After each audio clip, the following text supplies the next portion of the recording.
The plan is the following.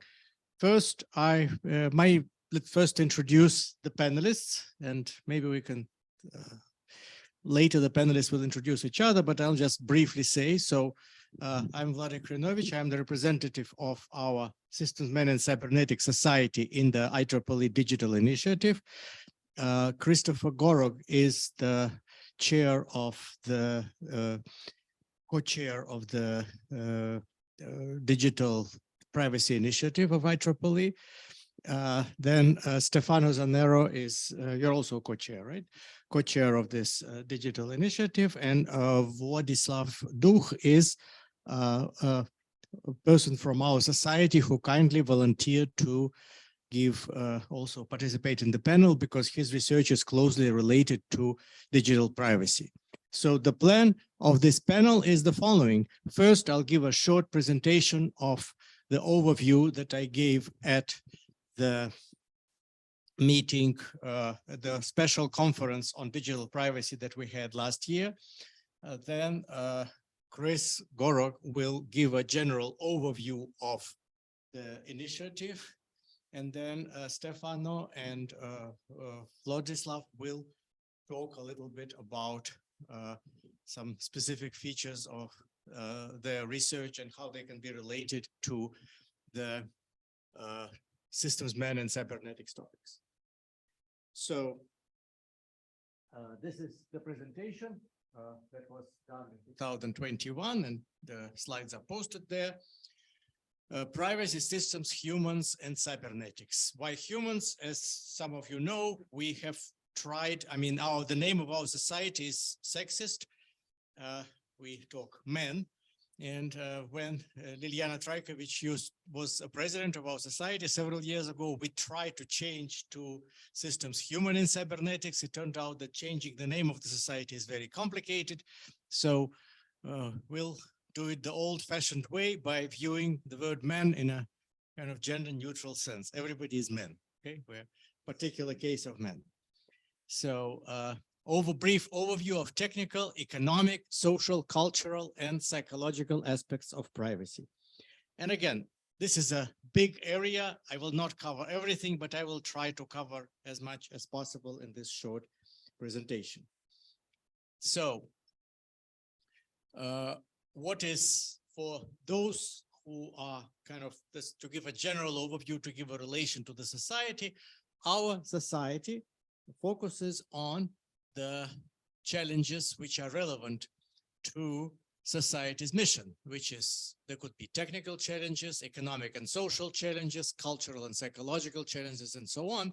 And in this particular presentation, we'll show how all these challenges are related to the main objective of our society and what partial results we have in solving these particular challenges. So what is the technical aspects of privacy? So in general, to get useful information, for example, about the diseases and everything, we need to process data from several people. And of course, one way, what we need in this case is to guarantee privacy. We don't want to, we need to use information about students who study at the university. We need to have information about people who get different diseases, but we don't want to disclose the private information. And there is like a trade-off between that. So one guaranteed way to preserve privacy is not to store the exact data, but to store approximate data. This is like absolutely sure proof guaranteed. There's nothing to disclose. And this is typical. For example, if you fill most of the surveys, they won't ask what is the exact date. At our university, at some point, the first time they had a survey of evaluating administration, the idea was they ask a lot of questions. How do you feel about your chair? How do you feel about your dean? And then at the end, no, we don't want your name, but tell us what university you graduated from and in what year. This clearly is not exactly preserving privacy. So, but most things they don't ask, for example, for exact birth date. They ask, are you in the 20s? Are you in your 30s, in your 40s, and so on? And that already provides some not guarantee, but at least some privacy. And the usual requirement for privacy is so-called k-anonymity, which is for each set of data points, there should be at least k different people or different records that fits this particular set. This, if the larger k, the more guaranteed it is that there is privacy. For example, if k is 2 and one of the person is me, then I automatically know who is the second one, so k better be at least 3 and so on. So this modification solves the privacy problem, but it leads to new challenges. So the challenges is the following. So when we process the data, we need to take into account that the values that we have in the database are only approximately equal to the actual ones. So for example, if we want the to find the average age or the average standard deviation or something like the standard deviation, we need to take that into account, and the results of processing are only approximate, and we need to estimate the accuracy of this approximation. This is the first computational challenge. The second computational challenge is the fact that we would like to minimize the complexity, because in general, the problem of estimating even simple statistical characteristics like standard deviation or variance based on the imprecise data is NP hard. So what we need is to find a way to select the way of approximating data that should make the corresponding computations as feasible as possible, ideally feasible. Third, we want to minimize the inaccuracy. So for each value k, there are many different approximation methods that lead to this particular k anonymity. For example, we can have, if we're looking for the possible intervals for age and weight, then we can have, for example, 20 to 30 type intervals for age, 180, 185 interval for age, and 180, 185 pounds intervals for weight. But the same k could be achieved when we have narrower intervals for age and wider interval for weight. So the third challenge is to select approximation scheme out of all possible schemes that guarantee k anonymity that would minimize the inaccuracy of the desired data processing result. Of course, it depends on what we want. And for example, if in the medical type research, we want to maximize the efficacy of a given treatment, and we want to estimate it as accurately as possible. And there are some references in these slides to some papers that provide partial answers to these questions. If you are interested, you can look up on the slides and find the corresponding papers. So all these algorithms and optimization, if you're thinking in terms of systems, humans, and cybernetic, are related to the general cybernetics aspects of our society. Then there is also the economic and social problems. So why economic and social problems? Because even with approximations, some personal information is revealed. Even if we can find that somebody's age is between like 20 and 30, it still provides some information. And this is important because the whole idea of privacy is to avoid, for example, discrimination based on age. If somebody doesn't like older people, if they know that I am already older than 60 years old, they may not want to hire me, and that's the big problem. So it is desired to find approximation scheme in which this revealed partial information should be the least important.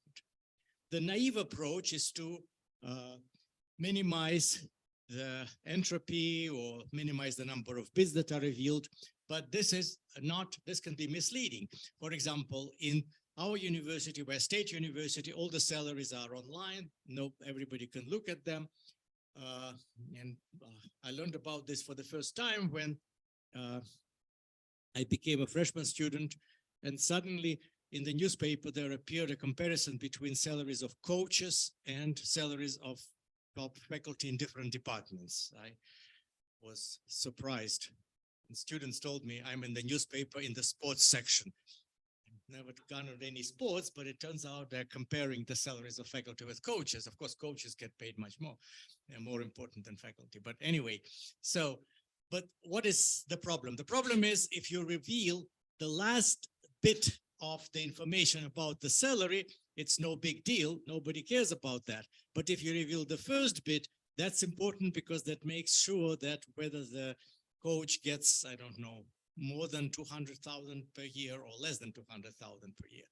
It doesn't mean that the last digit doesn't do any harm at all, because due to so-called Chinese remainder theorem, if, for example, if you ask what is the last digit in dollars, then you translate it to euros, translate it to pesos, translate it into other units. If all we know is the last digits, then we can reconstruct the whole salary and all. So what is important is to develop, instead of just counting bits, to develop some economic utility-based criteria for gauging partial loss of privacy. And also the problem is, what is the fair compensation for privacy loss?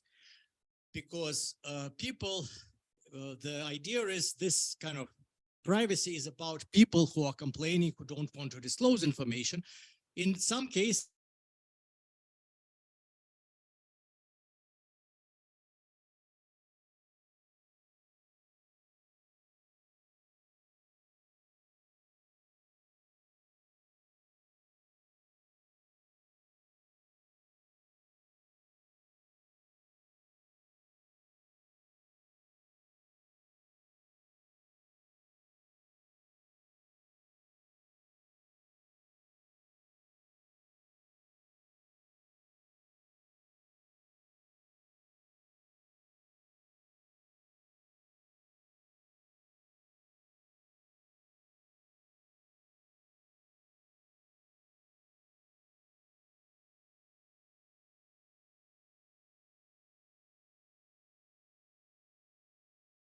results there. And there are some references for the papers that do that. So all these economic and social challenges relate to what? To systems and the human aspects of our society. Then there are cultural and psychological challenges. So what are the issues? The most ideas of privacy are reasonably new. Of course, the Supreme Court somehow always manages, they are kind of inventive.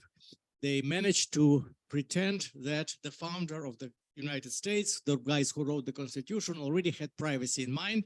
This is probably not true according to historians, but the idea is that it is indeed a much newer concept. And because of this newness, there is a very strong cultural resistance to privacy ideas. The idea is, how people call it, honest people have nothing to hide. And not exactly true, because I mean, by disclosing information, you put people in disadvantaged position. So important challenge is to find a way to explain how privacy fits into the traditional cultural ideas. And actually it does. And one of the examples of how we can convince people is the following. Look at for those who are fundamentalists, in the state of Texas, we have some who believe that world was created in 6 days and dinosaurs put there by God, so to test our beliefs. So the Bible, actually, the theologists, some of them are very much ahead. So in the Bible, probably you heard the story, those of you who read Bible, about the talking donkey and Balaam the prophet. So Balaam, the prophet, was called to curse the tribe of Israel, and instead God kind of made him praise it. And what he said is, how beautiful are your tents, O Israel. So in what sense were they beautiful? The Jews at that time were living in the tents in the desert. Clearly, it was not very beautiful in comparison with the palaces of the people who lived nearby. So in what sense was it beautiful? And this kind of theologists have long ago found the answer. The answer is they're beautiful in the sense that they provide the privacy. So when you stand in front of one tent, you don't see what is happening in the other tents. And that's a special geometric arrangement, which turned out to be confirmed. And this arrangement provides privacy. So that means if you believe that you only should follow what the Bible says, that's the biblical confirmation that privacy is very important. And there are we actually even wrote some papers on that where explained the geometric things. So yes, this is indeed the only possible thing. So this relates to human aspects of our society. And this is basically all I wanted to say. So there are many aspects of privacy, and I just mentioned very few of them. In our systems man and cybernetic, we focus on different aspects of privacy. There are technical aspects, economic and social, cultural and psychological, and there are many other aspects of privacy. And IEEE, as the next speaker will say, they are focusing on these very important issues. And we have started collaborating here. It says we will be glad to collaborate because it's last year's, but we already have been collaborating, and it would be great if this collaboration goes on the level of individual researchers. Thank you very much. So now I'll pass the baton to Chris Gorok, who will be presenting the general overview of Digital Privacy Initiative. Thank you.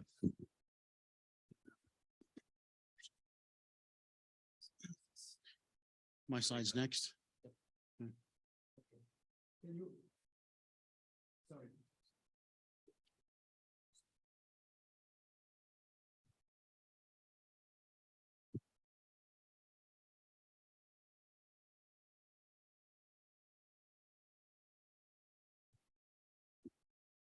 So while he gets those going, my name is Chris Gorog. I am one of the co-chairs of the Digital Privacy Initiative.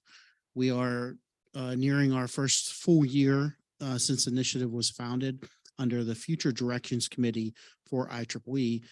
The Future Directions looks at up and coming technologies and determines what the future needs for IEEE, either societies or augmentations to technologies that will add into existing societies, need to be looked at for future as things are developing. Digital privacy, along with the BRAIN, which is the other one that was pretty well represented here, initiative, are both under Future Directions.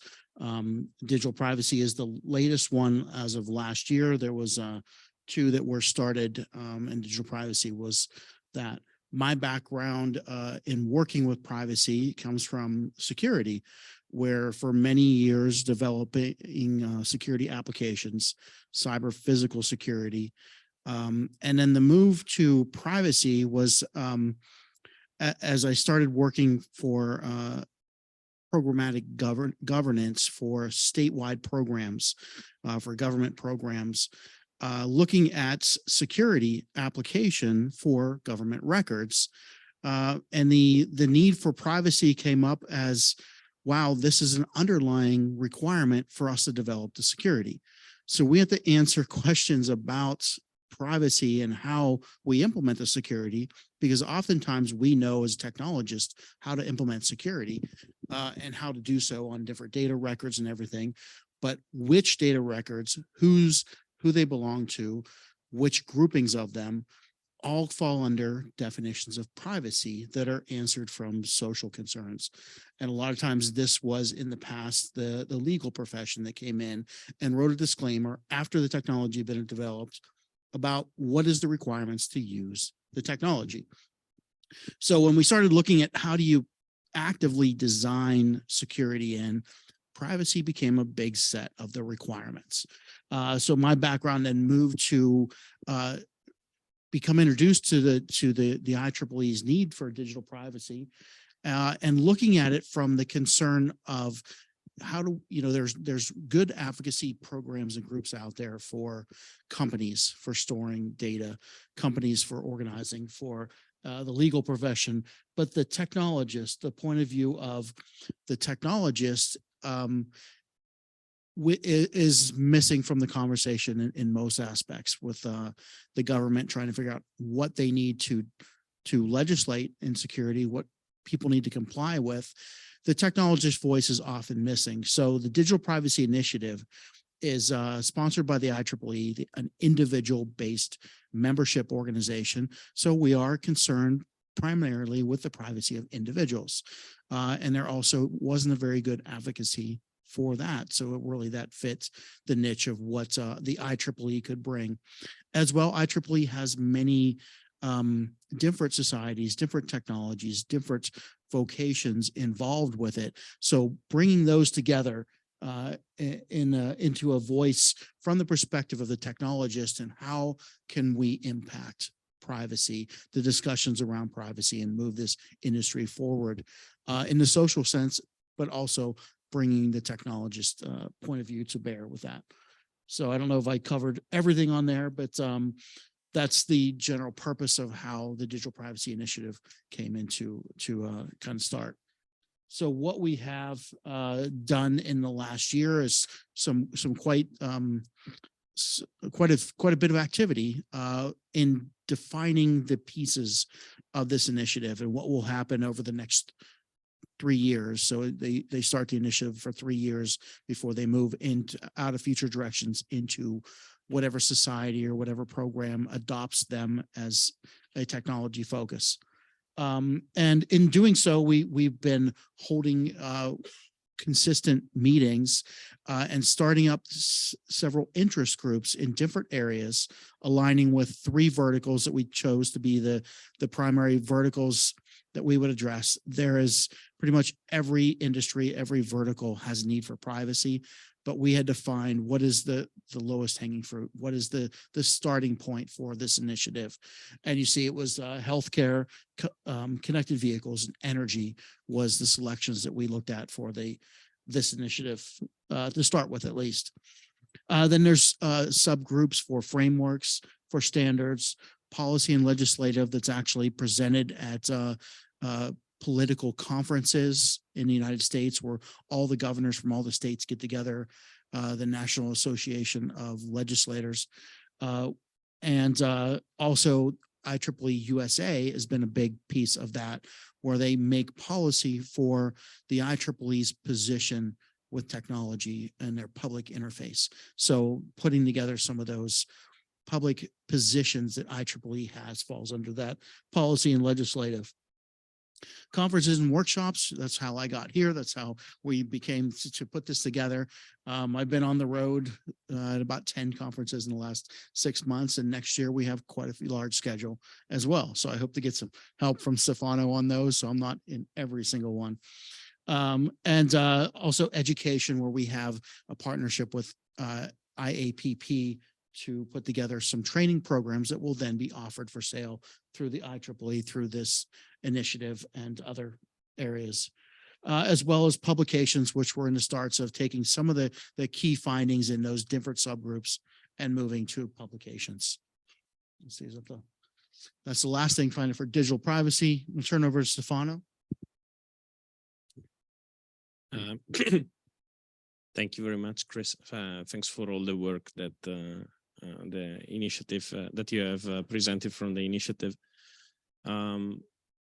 I am the co-chair of the Digital Privacy Initiative. I also sit on the board of the Computer Society. I think that privacy is an area where,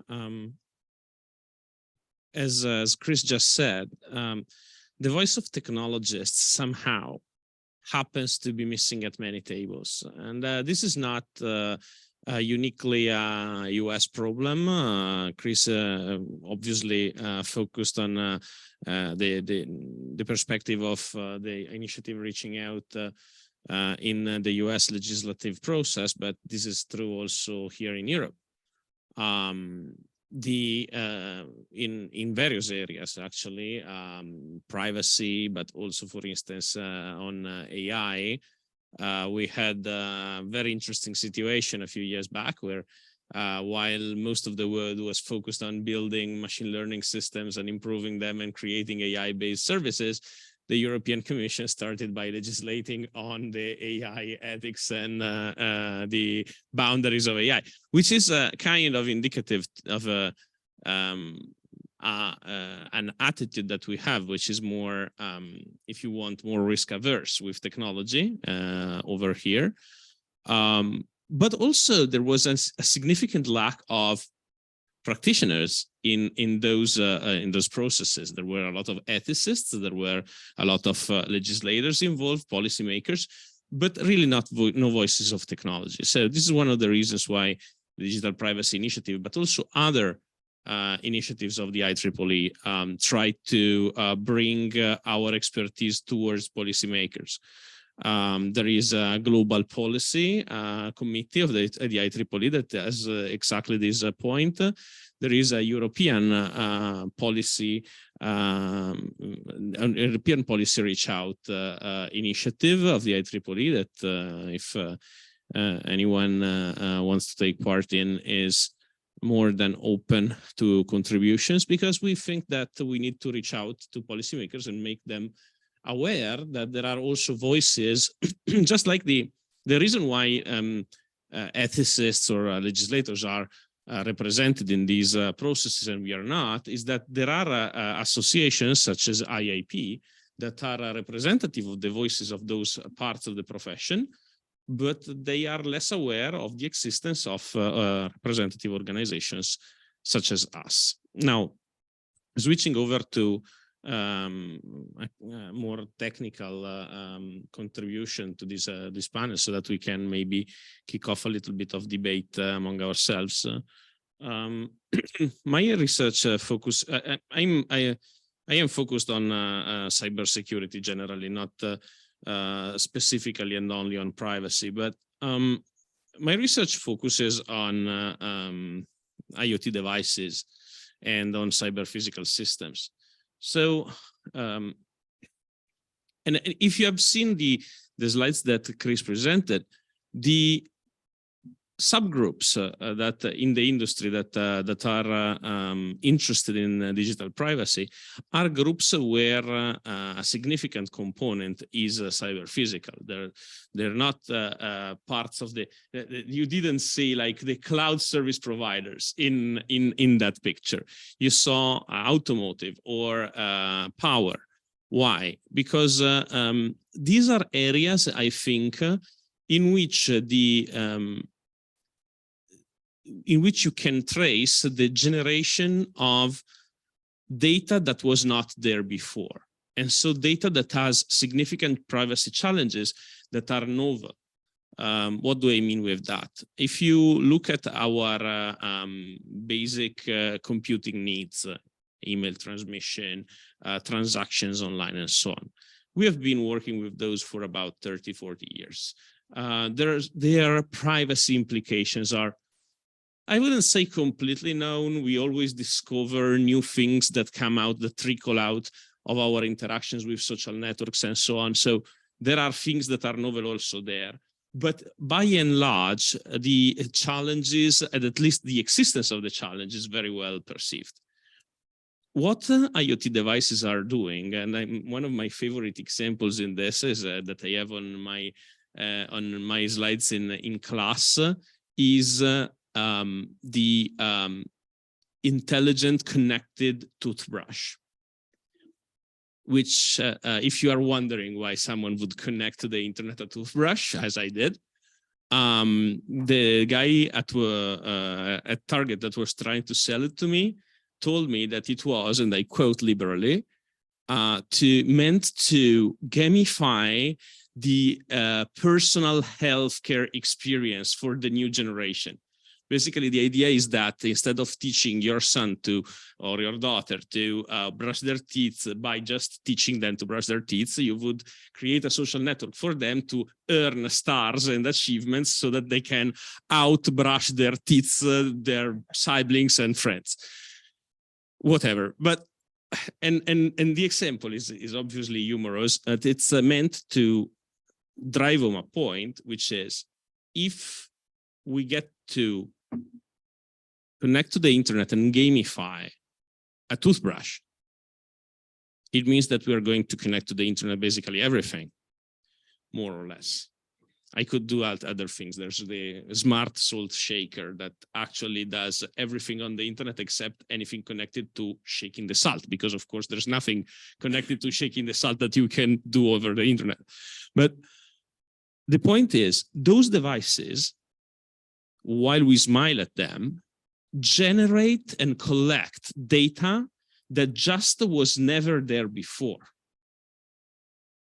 So they create pools of data that we didn't have before. The same goes for automotive. As we connect vehicles to the internet, we generate and collect data that could not be collected before. Now, This creates new challenges on the privacy front that need to be addressed, both in a technical sense, and a lot of our colleagues work on that. But for instance, the principles of privacy by design, of minimizing data collection, of creating data collection that is as coarse as possible so that you just don't have the data to go and drill down in them. All of these things should be taught. We should be teaching them to the new generation of engineers that come up. And in order to do that, we need the research and the textbooks to do so. The other thing is, all of these things will end up sooner or later on the tables of policymakers and legislators and regulators. And not necessarily at the top level, like the Conference of Governors that you were saying before, or the European Commission. Probably it's not going to be something as highly political, but many of these things will end up on much less known, much less reachable tables of regulators in some offices, either in Brussels or in Washington or in one of the state capitals. And someone is going to have to respond to that. And those people in those regulators, who are they going to reach out to? To the scientific community, maybe. So we need to make sure that our positions on these things are easily reachable and easily usable for this audience. Because otherwise, they're going to reach out for whatever material is easiest to read or is easiest to apply. And these materials, for someone that comes usually, I mean, most regulators do not really, some regulators in highly technical disciplines come from a technical background. Most regulators come from a legal background, from law studies. And so if they find materials based on law or from a law school perspective, they will find those more readable. No, right? It's not. Yeah. So the point is, we need to pick up the wealth of expertise that we already have across the institute in different societies on this issue and make it visible and make it readable. This is the big challenge that we as an initiative need to tackle. I will just not steal any more minutes. I will just pass on the microphone. I think when I add what you're saying, just great. Okay. Sure. I want to add to what you're saying. Yeah. So to praise the society, the initiative is actively working on presenting tips of information. The society has basically contracted people who are scientific writers, so they can describe this in technical terms, and we are all participating in editing this text to make sure that it's not just clear, but it's technically correct. This is not an easy task, and that's why there was a need to hire technical writers, because what we write is not easily accessible to people outside our technical community. And I think this is a great initiative. Some of the things are already, I think, available on the webpage of the digital initiative, but many more are in the making. Moreover, the society is also working on doing it not only in English, but also there is right now some text in Spanish being prepared. And that's, again, a completely important, and the more languages we have, the more topics we have covered this way, the better. And not only it covers the popular things, but it has an imprimatur, it has the seal of kind of approval of this IEEE digital initiative. So I think I want to use this opportunity to thank the co-chairs and to organizers of the initiative for doing this great work. Thank you. Okay, if I have my slides, I can start. One thing that connects me to this initiative is that in 2006, we have actually published a paper in Journal of Database Management on preparing clinical text for use in biomedical research. The idea was that, well, we would like to have an automatic way of anonymizing, of making the text anonymous, so that that we can use the medical data for research purposes without really revealing where it comes from. And it was like 20 different things. It really, I mean, I was doing quite different things, and suddenly it just surprised me completely that to get any data from US hospital, I was working at the time in Cincinnati Children's Medical Foundation, to get any data, you really need to work hard to anonymize this data, and then you can do the tests on the data. This is a problem that we have now in Europe, and especially with in the Human Brain Project. Actually, people are spending quite a lot of time doing that. So the problem of digital privacy is really very wide. I have this nice logo of Pegasus here. You certainly heard about the Israeli company called Pegasus that sells this Pegasus to the governments. Some governments are misusing that. That includes my own government that does not want to admit that, but there are so many people complaining that the ruling party is spying on the opposition, that the European Commission has sent a group of experts to investigate that, and the government has refused to meet them, which shows that they certainly have done things that they shouldn't do. So things like Pegasus, etc., are of course of great importance, and it's a question of cybersecurity. But Stefano has mentioned the European efforts towards this kind of security, privacy, etc., related especially to artificial intelligence. I was involved in some of this, and indeed it was taken over by people with no technological competence. And when I've heard all the time about the need to regulate AI, I felt like, okay, there is a need to regulate mathematics. Mathematics is behind everything. You have to regulate how mathematics is used, right? Well, you have to regulate anything that can be harmful for people, and this is the products, but not the general ideas or algorithms, of course.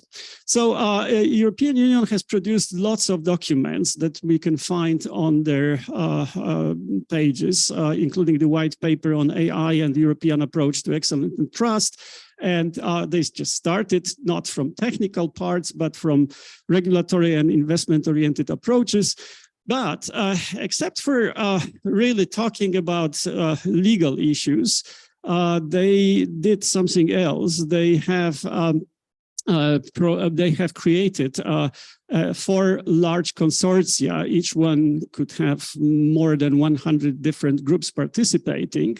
And these consortia have been directed towards creating the ecosystems of excellence, but also AI ecosystems based on trustworthiness. So they try to define what we can trust. So, of course, we can trust things that don't really, mess up with our privacy.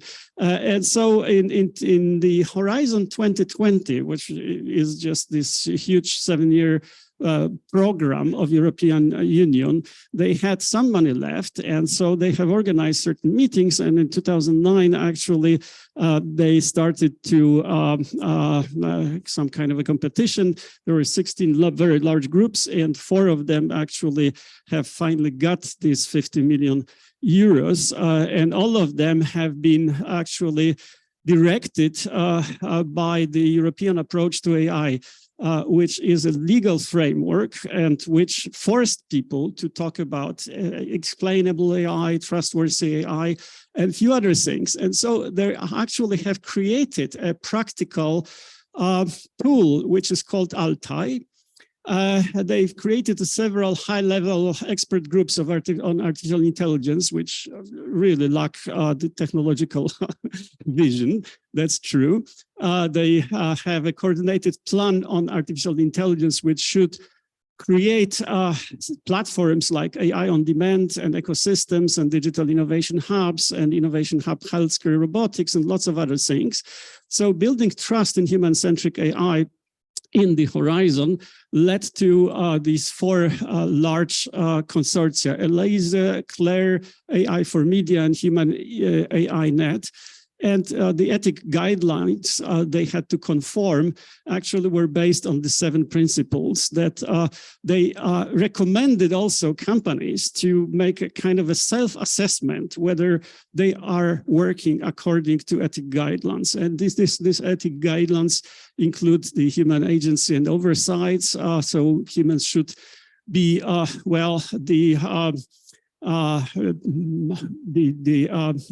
force that actually is oversighting how tools are used, especially AI tools, technical robustness, safety, security, etc., privacy and data governance, transparency and explainability of what the systems are doing, diversity, non-discrimination, fairness, and then societal and environmental well-being and accountability. So all these principles have been described in lots of details,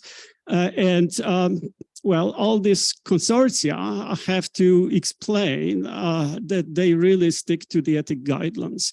So there is lots of legal stuff. There is much less maybe of technical things, especially related to some very important area of AI. And one of these important areas of AI is this brain-computer interfaces or brain-machine interfaces. And it's a very wild world. And we just had the BMI workshops here. And in this wild world, we have now lots of technologies that you can see on this picture that allow us to monitor what happens in our brain. And this is the ultimate invasion into our privacy, that somebody will look into our brain and may actually learn more about ourselves than we know ourselves about ourselves. And there are very nice papers showing that sometimes you can know things that people are not conscious of, but they are actually their motivation. And so all this BCI universe actually has also the part which is related to neuromodulation. And this is especially dangerous because if you just pick up the information about cognitive or emotional states, you can misuse it. Well, for example, people now playing games with EEG cups, and the emotional states is monitored because people want to know whether this game is really so engaging, whether there are parts which are less interesting. And so you just monitor their emotional states. Okay. You learn about how they react, which is a bad thing because then you can misuse it. But if you have any kind of neuromodulation device, not only you can learn what happens with the people's physiology, but unfortunately, you can also try to influence this physiology and especially influence the brain states. So for example, cochlear implants are very common now. There is more than 500,000 of people in the US with cochlear implants, and they send directly signals to the auditory nerve. And you can actually try to influence the action of implants like that with some kind of electromagnetic waves. And in this way, you can actually maybe subconsciously also influence people. The question is this feasible? Is this something that you know is happening, but we don't know about that? We don't know really. The market for all this neuromodulation is growing very quickly, and it's estimated to be $25 billion in 2027. And deep implants, for example, stimulating the brain structure, etc. People go around with their smartphones or special devices, and if they feel tremor and they have Parkinson's disease, and it's more than 200,000 people with the deep brain stimulators now, they actually can stop that by increasing the modulation. But maybe someone who can access these devices remotely can actually increase that, right? So there are lots of other things, and here you have a list of technologies, and this is the Parkinson, dystonia, tremor, spasticity, chronic pain, gastroparesis, the bladder, and other problems like that, and some of them which are in that development. I have some friends who actually work on chronic pain, and you can get a very thin kind of plastic pipe which will be pressed into your spine, and it's remotely controlled because it has to be charged from outside. So you have a small device, and you can increase your activation of the nerves in your spine from this device. Now, again, you can hack it somehow and create pains in people, and promise them different things. Another example is this neurostimulator for epilepsy. I mean, epileptic people may have electrodes deep in the brain and a bit of electronics, and it's solved. It's called RNS system. It can respond in real time by picking up the signals that the epileptic seizures are coming. And about 1% of people in the world have epilepsy. So again, the possibility to tap into such things is very dangerous. Even worse thing is this memory implants that at my former University of Southern California, Ted Berger has started this company Kernel, and now they've made also some experiments with humans. You can cut part of the hippocampus, which is the deeper part of the brain, and you can put electronics that tries to read what signals are coming in and what signals were coming out, and you can replace that by filters, which are electronic filters. And they claim actually in the first paper with the humans that it will improve memory on about 30%. But if this technology will go farther, who knows, maybe we can actually make an Inception reality, right? You've seen the movie Inception, and well, if you have a device like that in your brain, you can influence your memory. And the fact that DARPA has this big program, Restoring Active Memory program for people with brain damage, which, well, may go in this direction, it seems to create new dangers. So as Stefano said, I mean, there are new ways of gathering data, but also new ways of controlling our physiology, brains, etc. So also the other DARPA initiatives, neural engineering system design, where they want to have 1 million of nanowires in our brain to pick up signals from neurons and then stimulate 100,000 of them. And the electric prescriptions and neural dust that Elon Musk talks about, or the neural lace, etc. All this seems to be science fiction right now, but many of these things are coming, and in the next 10 years or so, we better be prepared. So there is a nice report of RAND Corporation, which was published 2 years ago, on the US military application and implication of the brain-computer interfaces. So this is not a joke now. I mean, the BCI may be passive, reading brain states, or active, doing this neuromodulation, the brain modulation, etc. But there are many risks related to intercepting BCI signals, jamming these signals, accessing operators or emotional cognitive states, and controlling neuromodulation. And well, the National Academy of Sciences and European Union are trying to implement this ethical recommendation and get the consent of patients and service members and enhance human performance and health implications. And all this creates a real potential risk to privacy. So BCI Toolbox for National Security Game in this report has the 7 points how that could be misused. And it could be misused in human-machine decision-making, in direct system control, in communication management, monitor performance, enhance cognitive performance, enhance physical performance and training, etc.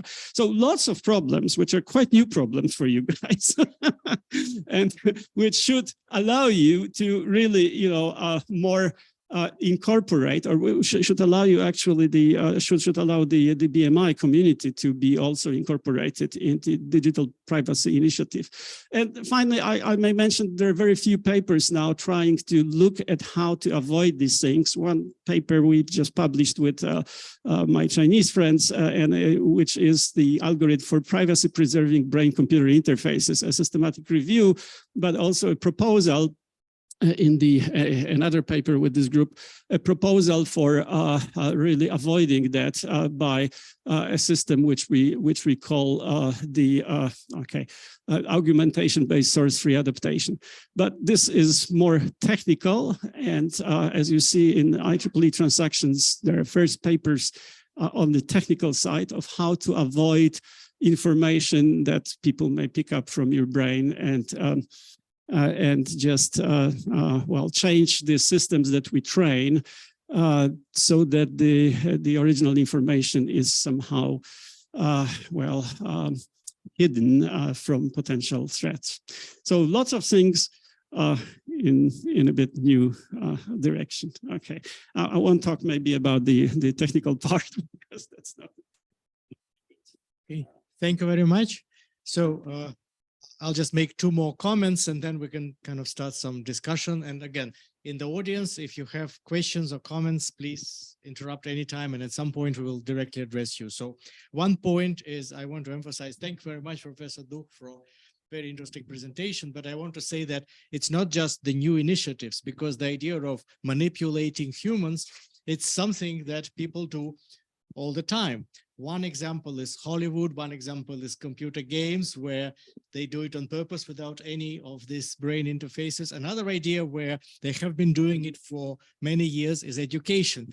When we teach, we try to kind of cheat kind of our students' natural reluctance to study, to make it fun and everything. And many researchers use latest development in this kind of try to strong enforce to make it fun, to actively react to the brain. And of course, this is supposedly for good purpose to make students learn better, but the same technologies can be used for indoctrinate, to do other things. And we've seen that in the movies, we've seen that in real life.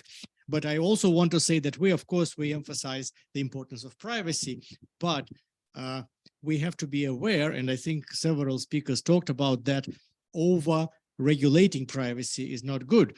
And the example of medical records is a very good example. We had a conference a few years back where one of the presenters, who is a specialist, complained that when he went, he's from the US, he went to England to a conference, got sick there, and it was not possible immediately to get his medical records to the British doctor because of the HIPAA regulations. There is a special law, and same thing about educational records and everything. So on the one hand, there is a danger of not enough privacy. On the other hand, there is a very strong emphasis on sometimes through the legislature. Again, it's not caused by people doing it on purpose, but by the fact that people who are making these regulations, they're usually in the law, they're not technically trained, they don't see the negative effects, but sometimes privacy is over regulated, which is also a bad idea. We need kind of to keep the balance. Okay, so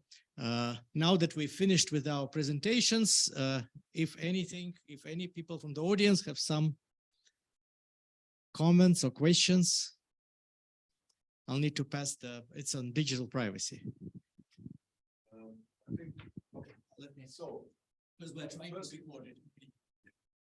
First of all, thank you very much for this big perspective on the topic. But I think this is just the tip of the iceberg in the problems that AI and the new technologies are posing to society. Because there are many, I think yesterday I've been to another panel talking about responsibility and also about trust. I think, and this is a question to you, how do you think these, the topic at hand relate to all the other big challenges involved? So who wants to answer? I think this one is going. Oh, it's going, okay. So the topic at hand relating to the big challenges, as you know, in my work, we've looked at actually implementing some full programmatic protection for government records. And in doing so, the governance of it is kind of the bigger picture. What pieces of it need to be handled in which way? Who has the rights to access? Who has the ownership of it? Who is the data target? Who's the subject? Who's the owner? And then who has the right to decide who gets those classifications is the question when you look around and say, okay, we have these classifications now, who's who? And nobody has, you know, who has the right to make that decision is a big question.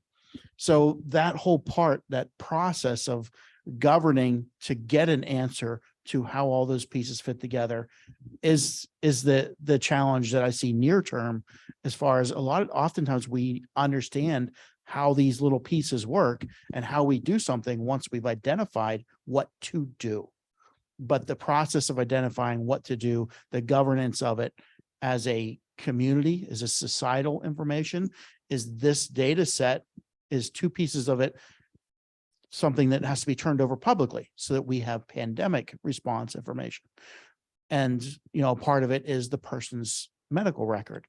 And a part of it might be the emergency response information, that if they're unconscious, they have to get certain information out of that record, and who's allowed to have that.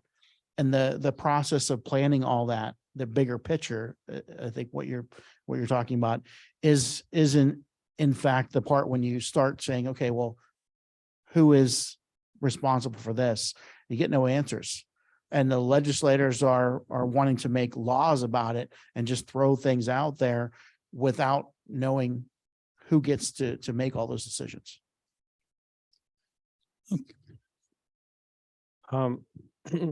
I have actually a point that reconnects to what we were saying before about privacy sometimes being an obstacle to, for instance, transfer of health records and so on.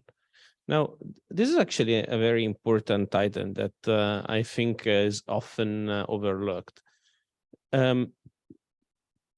Security is defined in terms of three characteristics, right? Confidentiality, integrity, and availability. And people tend to overlook the third one. Because if security were, or privacy, if you want, were only defined in terms of restriction of access, then it would be easy. And I wouldn't have a job. Instead, it's hard, and I have a job, and I'm grateful for that. It's hard precisely because you need to balance it between restriction of access and the need of availability of access. And in fact, in the European privacy framework, both things are there. You, as a data processor, you have an obligation to preserve, for instance, the confidentiality of data, to avoid diffusing data that you have not been authorized to diffuse and so on. But you also need to make those data available to the data subject when they ask for it. The two things are both there in the data privacy legislation.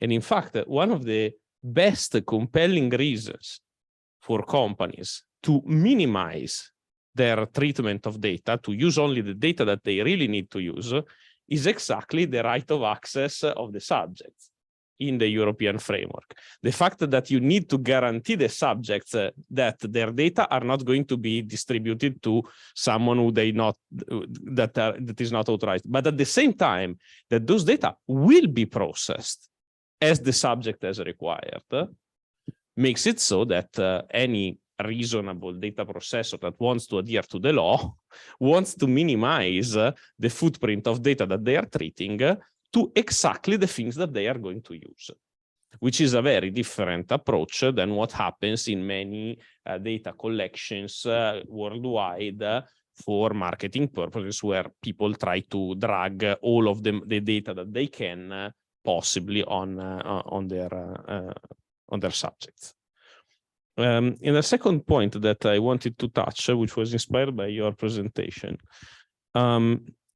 is related to the fact that, and I'm very happy that in the community that is looking at brain-computer interfaces, this is already pretty evident. In other communities, I found it was not so evident. So I was involved in writing the guidelines for implantable cardiac devices by the European Society of Cardiology. And when we started talking, and I was like the only technologist in a room full of doctors and of designers of medical devices. And they all wanted to talk about privacy because the confidentiality of the data that is generated by these devices was a very evident concern for them. That was very evident, what is pulled from the body of the patient to the internet.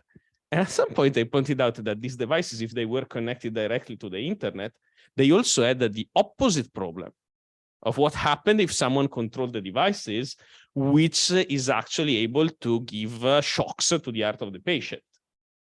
And nobody had thought about that.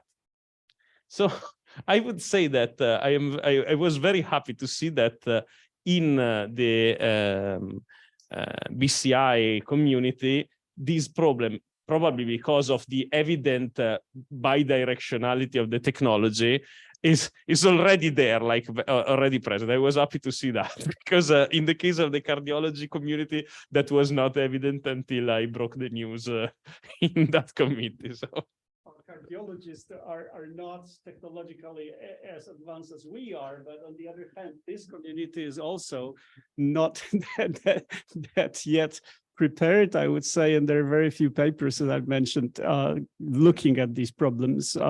Well, people wait for the problems to come and then they think about addressing them.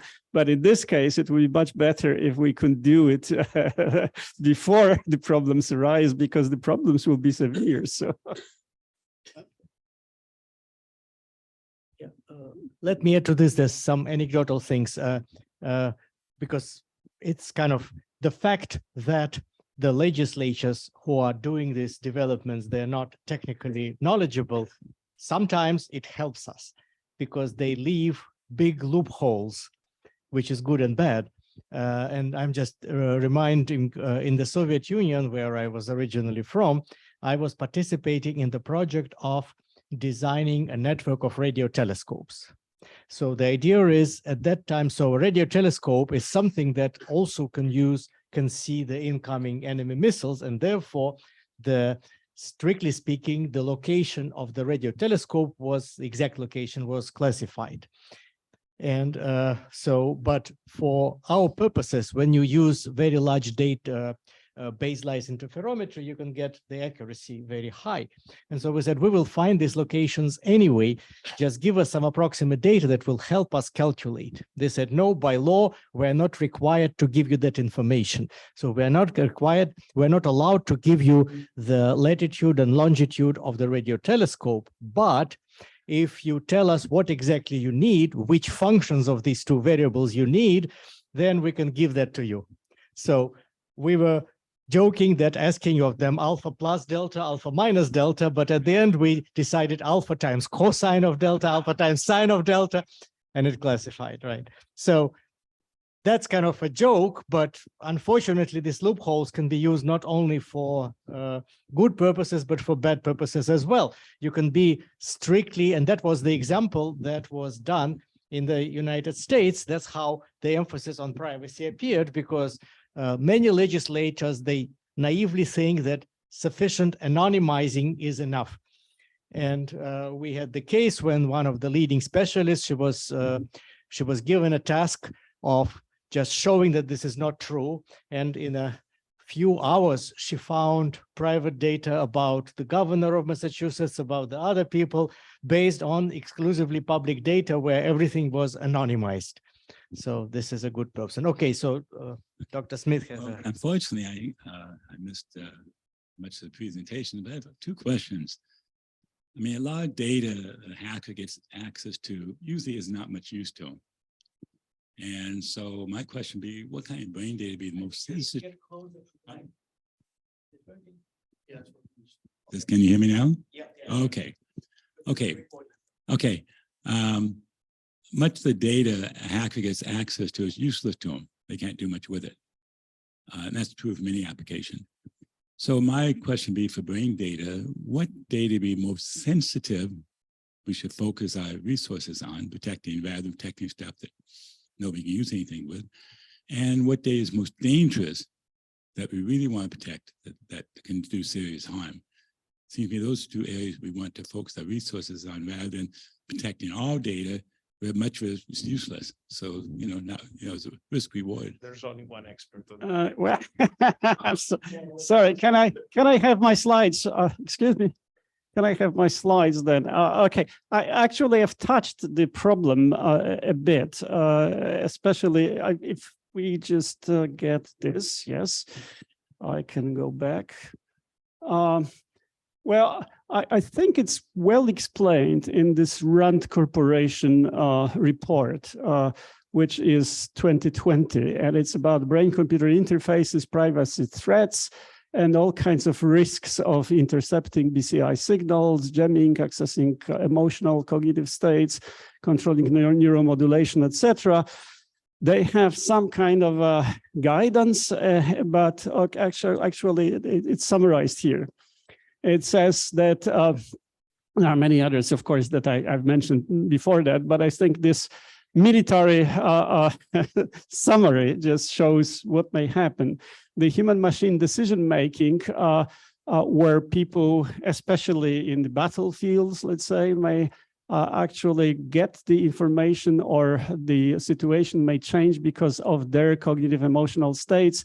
And the systems are used to faster decisions in case of weapons, in case of transfer of operational risks, or to shorten the feedback and well, react to various occurrences in battle space, etc. Some of this have been already done with the BCI, especially passive BCI, right? So getting information, if it's broadcast, could actually lead to jamming, and the augmented AI systems may be compromised. Then the human-machine direct system control also, when we try to transfer basic commands to systems, etc. So I started from showing all kinds of neuromodulations and the fact that some of these devices can be controlled remotely or accessed remotely, even things like cochlear implants, even things like the brain modulation, etc. So all this creates a danger of direct influence on people, but also human-to-human communication management, where people think about transferring some commands using passive BCI, monitor performance or enhance cognitive performance, etc. So this report actually has some details about how this can be misused. And also, when we look at the future, we have all these DARPA initiatives. We have all the ideas from Elon Musk, who think that we will have lots of wires in our brain, and 100,000 wires that can actually influence us. Things related to memory implants that have been tested recently, where you can think about inception, for example, which would be very interesting, how to influence people, or approaches to epileptic patients, and there are quite many of them that have this RNS system now, which is a neurostimulator, and a few other things like that. So I think we can find, because we have a tendency, and I certainly had a tendency like that, to think, okay, these are not really, I mean, there are more technological problems that we want to focus on, you know, we just shift that, we just leave it, because we don't see the problems coming yet. But we'll see it soon. That's very likely. I'll just respond to that also from the terms of, I'm not an expert in the medical or whatever, but for the most part, when you aggregate data, it becomes a problem. So one piece of data isn't a problem by itself. It's when you relate it to how often it happens over time, or how it happens in compared to a location that they're at, or how it happens in compared to other people and other instances of it. That's when the data becomes sensitive and used against somebody. Okay, but it seems to me that the first line of defense should be hardware. Okay, it seems to me the first line of defense would be hardware or software encryption. You know, right? I mean, the missions of the signals close to the skull is very short distance. So if you had a hardware chip, you know, encryption there, and then software encryption after that, that'd be fairly well protected unless somebody's right next to you. And it seems that'd be first line of defense to prevent most of these problems. Yes and no. I would say that that's a part of the answer, but in the case specifically of privacy concerns, encryption is definitely not the only answer that we have, because that is going to protect the data in transit between the two devices. But the real privacy challenges are raised for the data at rest. In fact, the big difference between the privacy threat model and the security threat model, in that in the security threat model, you are thinking of an attacker. in the privacy threat model, usually the actual user of the data is the significant threat model, right? So that's the only thing that I would add. But you are surely right that for the communication between any implanted device and a base station or the receiver, on the other hand, encryption is part of the answer. This is another small challenge. I don't think this is very relevant in the specific brain-computer interface community, but it is very relevant for other type of implanted devices. A small implanted devices needs to have a very, very small energy footprint. Encryption algorithms implemented in hardware tend to have a higher energy footprint. So that's always a very difficult balance to strike for small devices that need to be self-powered. In the case of these devices, probably it's not such a challenge right now, but in the future, that may be part of the challenge. Well, since the signal is relatively limited, just when it goes, say, away from the skull or the body, it goes to the device that has the power to encrypt it there. So therefore, nobody can hack into it unless they're right next to you. And then, but the problem you have is the human error. The doctors in the office don't have security. That's the real problem we have in all this. You can have the best encryption and controls you want, but you got the nurse in the office who, doesn't turn the computer off, it puts a simple password. That's your problem. The problem that we have right now is, of course, related to the fact that we want to collect data and want to collect it in a way that will be really private. So for this reason, there are those HIPAA regulations in the US that enforce all kinds of anonymization techniques. Actually, I've been a co-author in 2006 of a paper, How to Do It Automatically, for the medical community, which was mostly the Children's Hospital Foundation. So to collect the data for BCI, to improve the BCI systems, for example, we have also to fight with the privacy concerns and to, anonymize, to make them anonymous. And so I've mentioned one paper, or we have a few papers that go in this direction, but it's still very rare because people working on technological challenges are not very have not been that interested. But now maybe with this new initiative, there will be more interest and movements in this direction. Well, I think one thing you have to do is take away the profitability of a hacker collecting data. Yeah. If there's no profit, then most hackers won't be interested in collecting the data.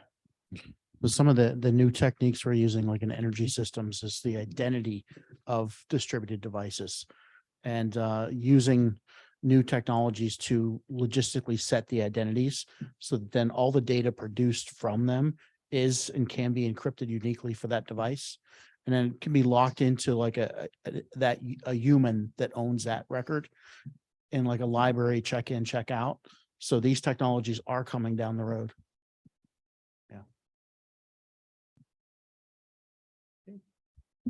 Thank you very much.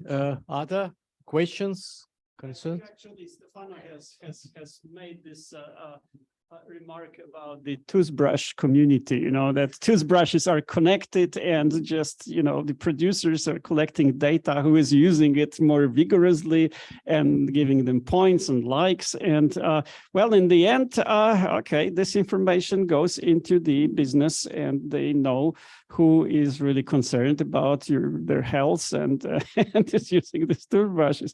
I know about one hospital where they actually got a virus because they had a thermometer connected to the internet. And that's enough because somebody was collecting the data about the temperature just to have a map of the temperature of the patients in the hospital. So all kinds of things we don't tend to think of may actually be used by hackers in many ways. Well, I had an experience where I'm a cancer patient, so I went to my photo, download some information and tests to my screen, and immediately I started getting ads for that type of cancer. Now, it was secure from the hospital site all the way to my screen. It was on display, but the bots are able to read what you're looking at your screen. I start getting all kinds of ads after that every day. Yeah. No, that software works, but that's another topic. Right. Yeah, exactly. Yeah, some of the trends would be the ethics of how companies, and when you're looking at the advertisements and that, set up to use data. When offered a technology that protects a client's data, and I'm being elusive on purpose, we've had clients and companies actually say, I don't want that technology because I make more money from my client's data than I do from selling them that product. And if I turn to a new business model where I ethically make their data only available to them, I lose that secondary revenue stream. And, you know, I'm making money with that. So a lot of companies could give away the toothbrush for free because the data they're getting from 1 million people using it makes them more money than the toothbrush sales. So the ultimate question comes down how you take away the profit to stop the hacking. As long as there's money to be made, you know, people make the effort to spend a lot of time and resources to get the data because it's profitable. That's the real problem we have. Unfortunately. So in the Human Brain Project, they have one, they have many sub branches, let's say, but one of them is the medical use of the results of the human brain. And Richard Frąckowiak, who was one of the founders of this Human Brain, which is €1 billion euro project, has actually focused on how to get the data from hospitals. And they worked on a system that allows the hospital to have full control over the data, and yet you can get enough information to use it for training different systems. They try to find hospitals who will sign for that, and I've heard him a few years ago, 2 years ago or so, and there was only 7 hospitals, and I don't think they really are growing very quickly. so this is a problem that you know, hospitals, if they don't have a direct influence, not really influence, but rather income coming from this kind of things, don't care that much. They're not really pushing the research, right? So. Well, the fact that for many vendors, the revenue stream from data is actually significant, and for many of them, it's actually a way to turn a one-off sale into a recurring revenue, right? That's the reason why we find smart fridges and smart ovens and smart washing machines. It's a way to turn slowly, not right now, but generally speaking, to turn those devices into a point which generates revenue for a long time. And the problem is that both in the healthcare industry, but also in the appliances industry, they do have processes that allow them, for instance, to maintain those devices for the lifetime that it is expected. So if you buy a fridge, the fridge usually stays in a home for 10, 15, 20 years, then the appliance maker has a support, has a policy in making spare parts available so that they support this lifetime.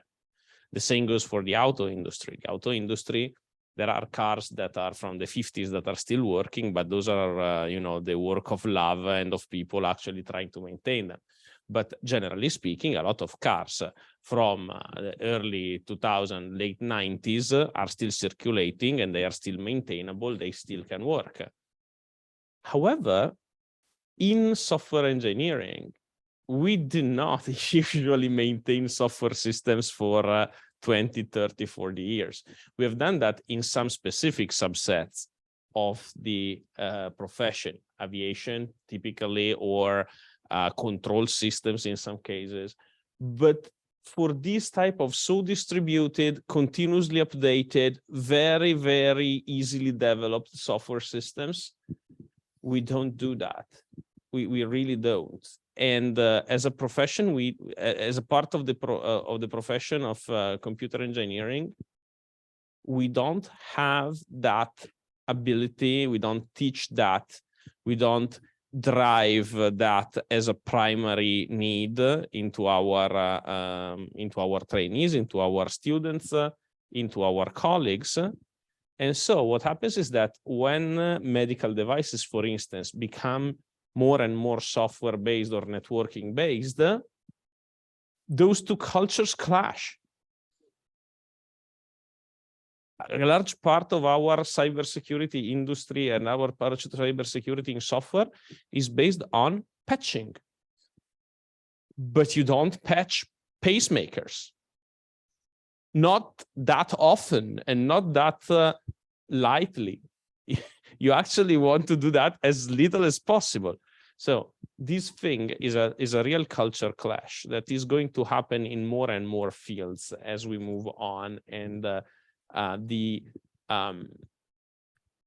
softwareization of things keep happening. Okay, I have one last question. Would the stale mosquito technique work? When you have mosquitoes, you flood it with millions of stale mosquitoes, wipe out the population because the females breed with stale mosquitoes, and therefore the population dies out. You would flood with bots, fake data out there. So these miners collect all this data, and 99% is bad data. But they have to spend the resources advertising to all these non-existent places, addresses, or whatever. That dilutes the profitability because they have a cost. And if they're going to get a 1/1000 return, that makes it a lot less profitable. So is a way to just produce a lot of fake data out there. And they mine, if for every piece of good data, there's 1,000 pieces of bad data. They can't tell the difference.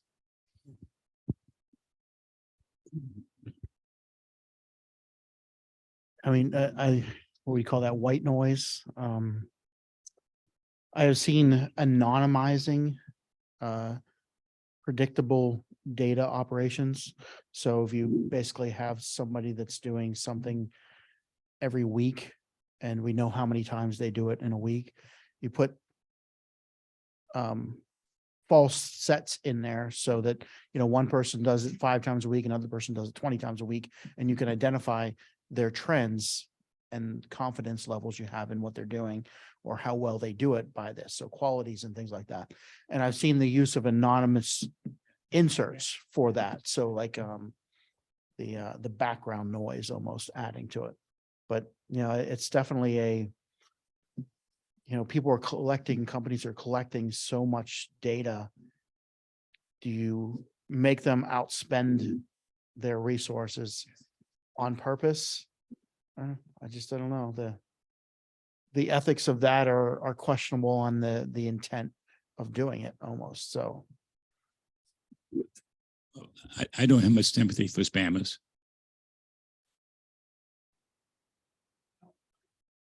I just looked at what the eBrains, or this now expanded human brain project, is doing, and well, they had 17 hospitals maybe 2 years ago, but now they have a list of 43. But some of them just try to implement this federated system for collecting the medical data. Well, so those things go slowly, and mostly because of the problems with the being sure that the data is private and secure. So, well. So, any other questions? Well, in this case, maybe we should have like final statements, and this time I think we start the other way around with. All right. Well, this is a very wide field, as I mentioned at the beginning, and so I would really love to see you guys looking at the Pegasus and trying to find out how to protect ourselves from spying. There are some software for that, but so many people recently, especially related to all kinds of political parties or maybe NGOs in some countries, complain that they are well, spied by well, who knows whom, of course. The Israeli company that produces this Pegasus has refused now to sell it to some countries. The privacy in China, especially, is practically non-existing. That there could be lots of social problems coming from this. So, okay, we're more on the technical side, but who is looking at the sociological effects of what may happen? And I think it's very important to have a vision of how the societies may change if we don't watch for the privacy in the larger scale. Already documentation of what kind of losses or problems the society has because of all kinds of hacking and the privacy breaching is really, you know, quite large task to do. And I haven't seen a good really, you know, reviews trying to show that in a comprehensive way, but trying to have a vision of what may happen will be very good motivation for us, that this is something worth working on. And as I mentioned in my talk, especially in relation to the BCI, but that's a small part of the whole thing, of course. I think we have to make the BCI community more aware of the need to look at these aspects. And a bit like Mike said, we have to look at where could be the big damage, right? Because some parts of it are still rather innocent at the moment. That's what we hope. And then suddenly we find out, oh, well, we are in the deep hole. Okay.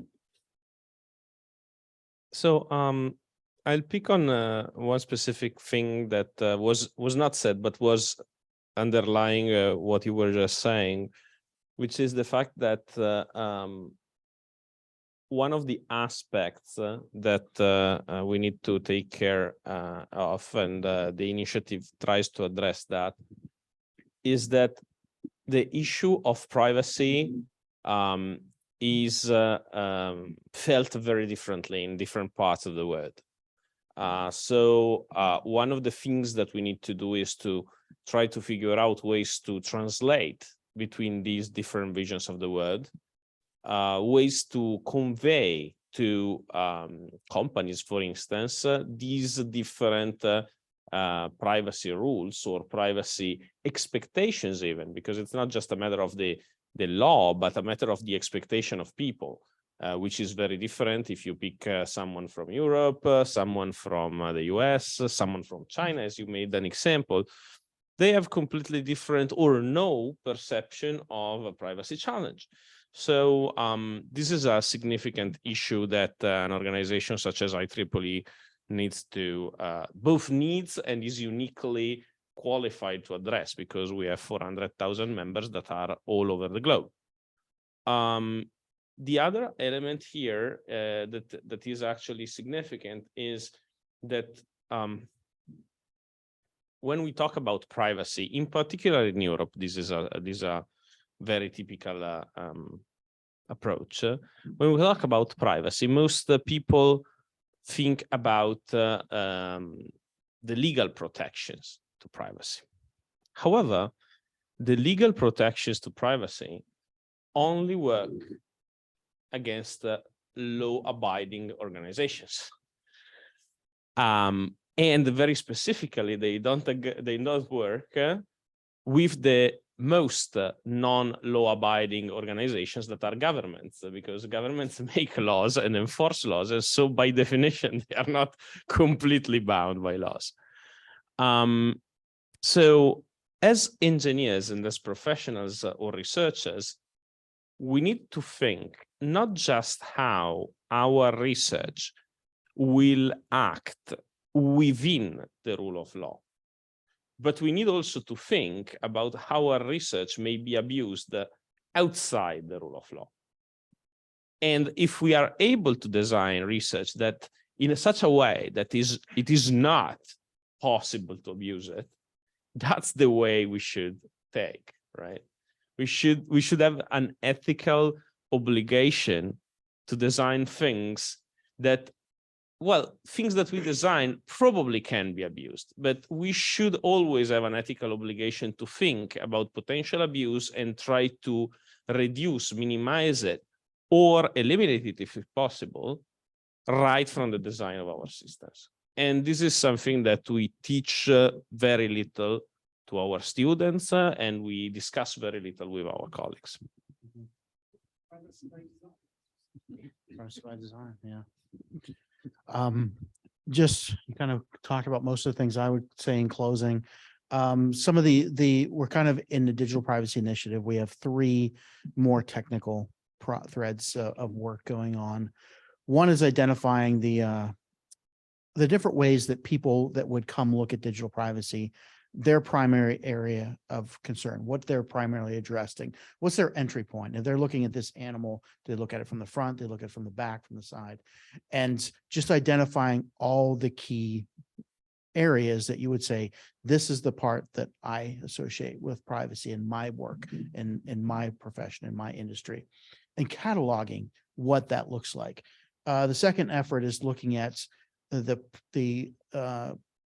progress of data, the dissemination of data from the individual perspective and how it goes out, where requests for data, where generated data, where metadata, where aggregated data, and how data disseminates from an individual, and also in terms of how it crosses the boundaries of some of our chosen verticals. So the data dissemination path is something we're also cataloging. And the third thing is dimensions of privacy. If we're going to start controlling privacy by design, what are the dimensions that we think about, and how do we set each one based on some certain set of criteria in the onset of our design? But those 3 areas are what we're addressing currently, and we're always open for people to come in and support. If you have anybody that you'd like to send to participate in digital privacy, reach out and let us know. We definitely need some help in those areas. Thank you very much. I want to emphasize one more aspect. IEEE is consisting of society, and that's kind of good. And on sometimes it's not so good. And one thing is not so good is we have some problem, which is like this, like digital privacy, which is actually ubiquitous. It should be present in all the societies. But unfortunately, while, as we learned from meetings, we have a lot of activity done in different societies, and there is not much of collaboration on this aspect. Because, for example, we in our society, we're developing some general things, and then there are like medicine society, there are society of like transportation and everything. They all work on the same projects, they work the same projects, and we don't have, unfortunately, enough collaboration. So this initiative is one way to make this collaboration. It's like BRAIN initiative. Originally, that was the main motivation behind BRAIN initiative, that you have people in different societies who work on this, and if they work together, they can do wonders. And what BRAIN initiative, what these conferences are doing, is shows that if we all work together, all the societies combine our efforts, we can achieve a lot of things. So I'm seconding what Chris has said. If there is any interest in this kind of activity, in participating in collaboration, that will be great. And I want to thank all the participants of the panel. Let's give a round of applause. Of course, to the audience, and hopefully this recording will be there and we will circulate it. So thank you very much.